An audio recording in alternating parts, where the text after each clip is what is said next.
Assalamualaikum warahmatullahi wabarakatuh. Apa kabar hari ini? Semoga kalian tetap dalam lindungan Allah Subhanahu wa taala dan selalu semangat dalam belajar. Hari ini kita akan belajar tentang menelaah struktur dan bahasa cerita fantasi. Struktur teks fantasi terdiri dari 3, yaitu orientasi, komplikasi, dan resolusi. Kita bahas satu persatu. Orientasi. Ciri isi orientasi berisi pengenalan tokoh, latar, watak tokoh, dan konflik. Contohnya, Minggu pagi yang cerah, Andi, Handi, dan Dani berada di Trowulan. Struktur komplikasi. Ciri isinya berisi hubungan sebab akibat sehingga muncul masalah hingga masalah itu memuncak. Contohnya, di mana kita, tempat apa ini, tiba-tiba di hadapan mereka muncul laki-laki bertubuh kekar. Resolusi. Ciri isinya berisi penyelesaian masalah dari konflik yang terjadi. Contoh, ya, kita harus memiliki perilaku yang baik. Dani berteriak lantang. Pola pengembangan struktur fantasi. Di bagian orientasi bisa dikembangkan dengan 3 hal. Yang pertama, dikembangkan dari deskripsi latar. Contoh,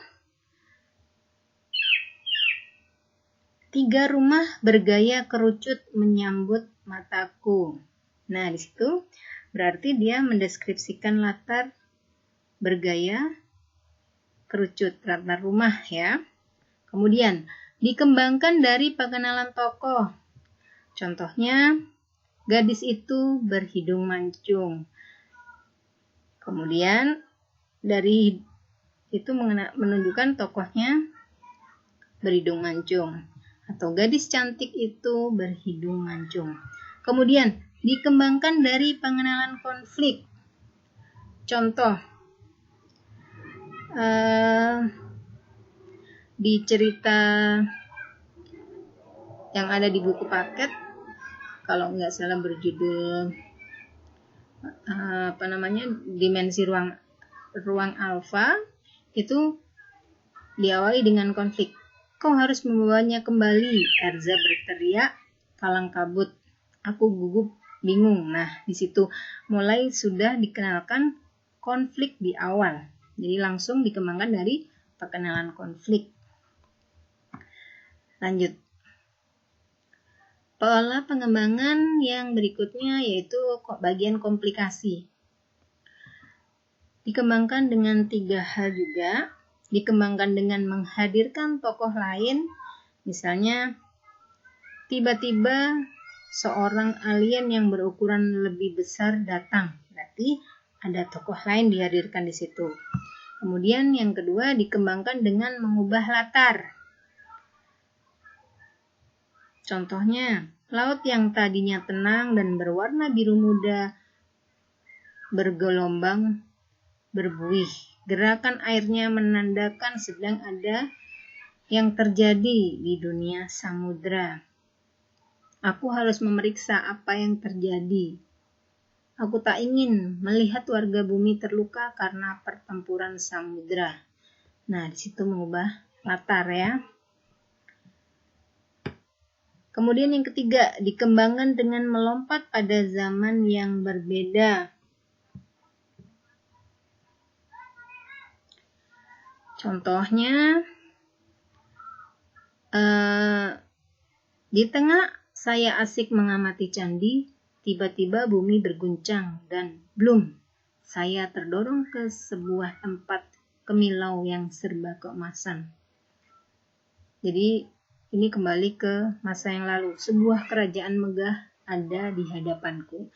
Itu ya. Jadi bisa jadi kembali ke masa lampau atau ke masa depan. Jadi melompat ke masa lampau atau ke masa depan. Kemudian di bagian Resolusi bisa dikembangkan dengan 3 cara juga. Yang pertama, dikembangkan dengan lompatan waktu. Misalnya 5 tahun kemudian Varta telah ini contohnya, ada 2 tahun kemudian Varta telah sampai di galaksi Andromeda dan bertemu dengan Ozzy. Ia akhirnya menemukan saudaranya di planet yang berbeda. Perjalanannya tak sia-sia. Kemudian dikembangkan dengan sebab akibat yang unik. Contoh, setelah saya menyebutkan semua perilaku baik yang pernah saya lakukan, pintu terbuka.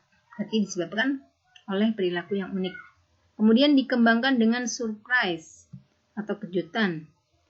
Contohnya, Putri terbangun dari 3 tahun tidur panjangnya. Nah, misalnya ini ada surprise di situ ya.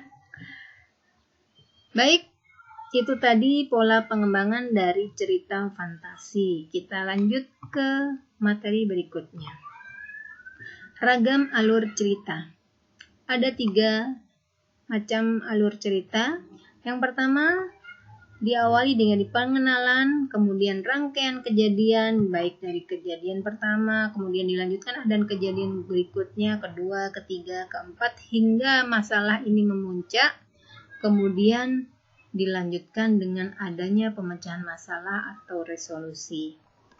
Kemudian di alur yang bagian 2, diawali dengan langsung mulai terjadi masalah, kemudian ada masalah berikutnya, kedua, ketiga, dan sampai kelima, hingga akhirnya ada penyelesaian di bagian resolusi. Yang ketiga, dimulai dari pengenalan, ada rangkaian peristiwa pertama, kedua, ketiga, keempat, hingga peristiwa ini memuncak di bagian klimaks. Dan di sini tidak ada resolusi. Kita lanjut ke materi unsur kebahasaan teks cerita fantasi. Ada 6 unsur kebahasaan cerita fantasi yang akan kita pelajari di kelas 7 ini. Yang pertama, penggunaan kata ganti dan nama orang sebagai sudut pandang penceritaan. Contoh, dia, ia, mereka, atau nama tokoh seperti di cerita yang sudah kalian baca, Erza, Doni, atau yang lain ya. Kemudian yang kedua, penggunaan kata yang pencerap panca indera untuk mendeskripsikan latar. Contoh di sini, 3 rumah bergaya kerucut menyambut mataku. Jadi mencerap panca indera berarti jadi panca indera penglihatan. Di situ dia melihat gaya rumah yang berbentuk kerucut. Emas dan berlian bertaburan di dinding rumah itu. Nah, di situ juga dari indera penglihatan. Kemudian yang ketiga, penggunaan kata yang mengandung makna kias dan makna khusus. Contoh,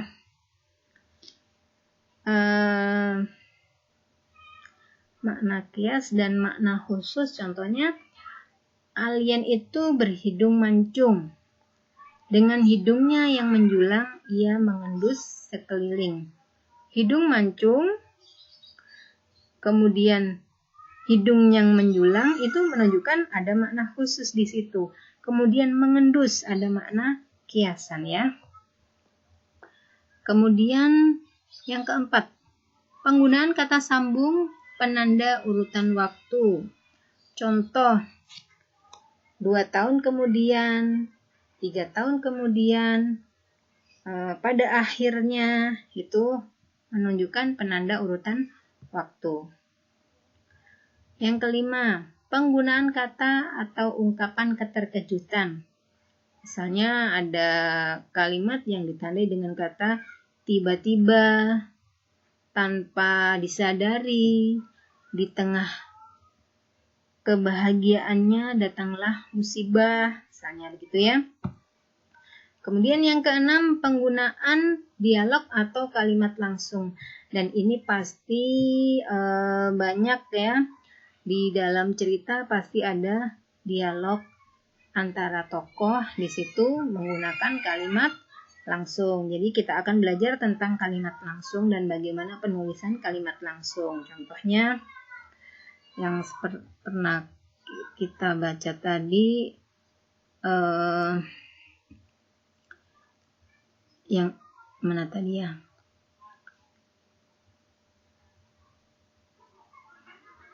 Kau harus membawanya kembali. Erza berteriak kalang kabut. Nah, itu kalimat langsung yang diucapkan oleh Erza. Baik, kita rasa cukup ya untuk belajar materi hari ini. Semoga yang Ibu sampaikan bermanfaat bagi kalian semua. Terima kasih atas perhatiannya. Jika tombol subscribe masih merah, jangan lupa untuk klik subscribe. Tapi kalau kalian sudah subscribe, tinggal klik like dan share jika video ini kalian rasa bermanfaat bagi kalian dan siapa tahu bisa bermanfaat bagi orang lain. Terima kasih. Ibu akhiri, wassalamualaikum warahmatullahi wabarakatuh.